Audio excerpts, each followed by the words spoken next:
জয় যিশু। আজকে নতুন আবার একটা ভিডিও নিয়ে এসেছি আপনাদের সামনে। ভিডিওটা শুরু থেকে দেখতে থাকুন। আজকের কন্টেন্টটা হয়েছে মথি 6 অধ্যায় 1 পদে। এখানে একজন ভাববাদী কয়েছেন যে দান ও প্রার্থনাদি ধর্মকর্মের কথা বলছি। এখানে সাবধান, লোককে দেখাইবার জন্য তাহাদের সাক্ষাতে তোমাদের কি ধর্মকর্ম করিও না। এই জগতের মানুষকে দেখাবার জন্য তোমরা ধর্মগুলো কর্ম হিসাবে ব্যবহার করো না। করিলে তোমাদের স্বর্গস্থ পিতার নিকট তোমাদের পুরস্কার নেই। কারণ এই জগতের মানুষ যেরকমভাবে চলে সেই রকমভাবে তোমরা ধর্মকর্ম করো না, তাহলে তোমাদের স্বর্গস্থ পিতা ঈশ্বরের কাছে তোমাদের কোনো পুরস্কার নেই। অতএব তুমি যখন দান করো, কোনো মানুষকে ডান হাত দিয়ে দান করো, তখন তোমার সম্মুখে তুড়ি বাজাইও না। যখন কিপটারা লোকের কাছে গৌরব পাইবার জন্য সমাজগৃহে ও পথে করিয়া থাকে, বিভিন্ন মানুষ যেরকম করে থাকে, আমি তোমাদিগকে সত্য কহিতেছি, তাহারা আপনাদের পুরস্কার পাইয়াছে। সেই সমস্ত মানুষেরা আপনাদের পুরস্কার কিন্তু পেয়ে গেছে। কিন্তু তুমি যখন দান করো, তখন তোমার দক্ষিণ হস্ত ডান হাত কি কিভাবে দান করে তাহা তোমার বাম হস্তকে বুঝতে দিও না, আর কি জানিতে দিও না। তোমার ডান হাত দিয়ে যখন কোনো মানুষকে কিছু দান করো, যে কোনো দ্রব্যই হোক, বাম হাতকে জানতে দিও না। কারণ ডান হাত হলো ঈশ্বরের হাত, আর বাম হাতটা বা হাতটা হলো শয়তানের হাত। তাই বলছে বা হাতকে কিছু বুঝতে দিও না, জানতে দিও না।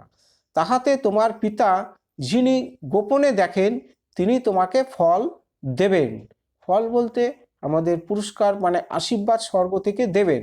আর তোমরা যখন প্রার্থনা করো, আমরা প্রার্থনার জন্য যখন উঠে দাঁড়াই, তখন কিপ্টে মানুষের ন্যায় হইও না। কারণ তাহারা সমাজগৃহে ও পথের কোণে দাঁড়াইয়া লোকে দেখানোর তারা প্রার্থনা করে। লোককে দেখাবার জন্য রাস্তার ধারে এক কোণে দাঁড়িয়ে তারা প্রার্থনা করে। কারণ লোক দেখাবার জন্য তারা প্রার্থনা করিতে ভালোবাসে। আমি তোমাদিগকে সত্য কহিতেছি, এ কথা কে বলছে? প্রভু বলছে যে আমি তোমাদিগকে সত্য কহিতেছি, বলিতেছি, তারা আপনাদের পুরস্কার পেয়ে গেছে। আর কিন্তু তুমি যখন প্রার্থনা করো, আমরা যখন প্রার্থনা করি, তখন তোমার অন্তরাগারে মনের মধ্যে প্রবেশ করিও, এবং দ্বার রুদ্ধ করিয়া দরজা বন্ধ করিয়া কি তোমার পিতা যিনি গোপনে দেখেন, তাহাতে তো পিতা গোপনে দেখেন, তিনি তোমাকে ফল দেবেন।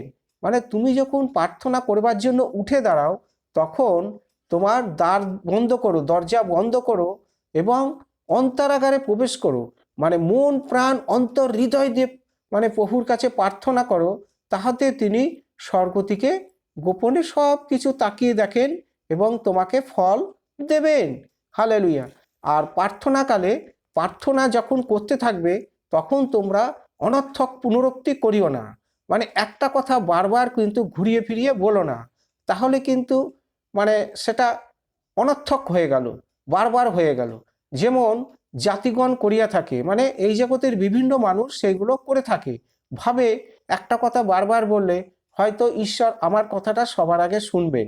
তাই বলছে প্রার্থনাকালে তোমরা অনর্থক শুধু শুধু পুনরুক্তি করো না, যেমন জাতিগণ করিয়া থাকে। কেননা তাহারা মনে করে যে বাক্য বহুললে তাহাদের প্রার্থনার উত্তর পাইবে। একটা কথা ঘুরিয়ে ফিরিয়ে যদি বারবার বলি, হয়তো ভাবে আমার প্রশ্নের উত্তরটা আমি সবার আগে পাবো।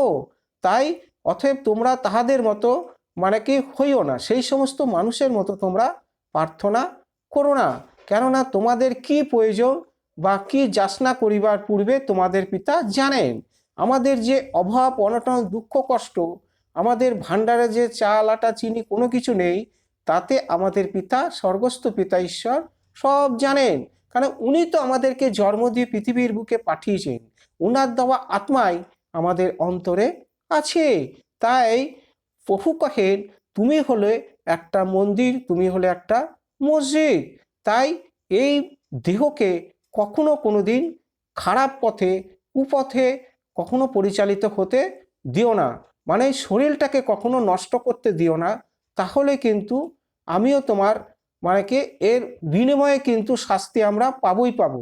এই দেহটাই মানে আমাদের ঈশ্বরের একটা মন্দির, একটা মসজিদ। কারণ উনি তো আমাদের আত্মা, পবিত্র আত্মা আমাদের অন্তরে প্রবেশ করিয়ে আমাদেরকে খাইয়ে পরিয়ে বাঁচিয়ে রেখেছে।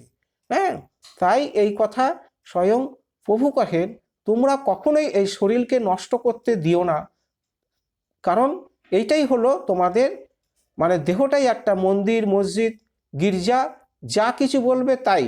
তাই তোমরা যে প্রার্থনা করো, তোমাদের কি কি প্রয়োজন যাচনা করিবার, মানে প্রার্থনা করিবার পূর্বেই তোমাদের পিতা ঈশ্বর সমস্ত কিছু জানেন। তাই প্রভু কহেন, তোমরা কখনো কোনো দিন আমাকে সন্দেহ করো না, শুধু বিশ্বাস করো আর মন প্রাণ অন্তর হৃদয় দিয়ে আমার কাছে প্রার্থনা করতে থাকো, চাইতে থাকো। দেখবা একদিন না একদিন তোমার মনের আশা, আকাঙ্ক্ষা, উদ্দীপনা ঠিক বাস্তবে রূপায়িত হবেই হবে। হালেলুয়া। তাহলে আজকের কন্টেন্টটা এই পর্যন্ত। সবাইকে জয় যিশু। প্রভুর কাছে প্রার্থনা করি আপনারা ভালো থাকবেন, সুস্থ থাকবেন, আর ভিডিওটা একটা সাবস্ক্রাইব করে রাখবেন। এর থেকেও আরও সুন্দর সুন্দর মানে কি ভিডিও আপনাদের কাছে পৌঁছাবে। Hallelujah, amen.